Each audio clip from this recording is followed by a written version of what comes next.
اینا چطور از دل خاک ایران رفتن به قلب پاریس؟ تو موزه لوور پاریس 2500 تا از خفن‌ترین اثرهای ایرانی نگهداری میشه. از لیوان سفالی بوتکویی شوش مال 4000 سال پیش تا آجرهای لابدار کاخ آپادانا و جام طلای مارلیک. اینا تو سالن‌های 12 تا 20 لوور چیده شدن. ماجرا از وقتی شروع میشه که فرانسه بعد از انقلابش تصمیم میگیره سال 1793 لوور رو بسازه تا نشونه تمدن جهانی باشه. تو ایران سال 1274 شمسی دولت قاجار یک قرارداد عجیب امضا میکنه به اسم قرارداد امتیاز حفریات کل ایران. با این قرارداد فرانسوی‌ها میتونستن هر جای خواستن اینو کجا داری میبری برای ماست؟ قرارداد داری؟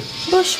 با این قرارداد فرانسوی‌ها میتونستن هر جا خواستن حفاری کنن و نصف آثار رو به خودشون ببرن. 50-50. این قرارداد تا انقلاب سال 57 پابرجا بود. یه نمونه اش زن و شوهرم به اسم مارسل و ژان دیولافا که رفتن شوش گاو سنگ 12 تنی کاخ داریوش رو پیدا کردن و چون نمیشد جابجاش کنن مادام دیولافا میگه چکشو برداشتم زدم تا بشکنه. بعدش هم تکه رو گذاشتیم تو صندوقای چوبی که شد 327 تا صندوق حوالی 500 تن. با قاطر و شتر بردیم تا بوشهر، بعد هم با کشتی به پاریس که اونجا دوباره سر هم شده و گذاشته شده وسط لوور. داخل موزه لوور از مصر، یونان، روم، بین النهرین حتی آمریکای لاتین اثر هست. حدود 35000 تا قطعه از سنگ‌نوشته‌های سومری گرفته تا تندیس ونوس میلو و مونالیزای معروف داوینچی. اما واقعیت تلخ اینجاست که اینا رو از راه استعمار و غارت به دست آوردن تا جیب خودشون رو به عنوان ناجی تمدن نجات بدن.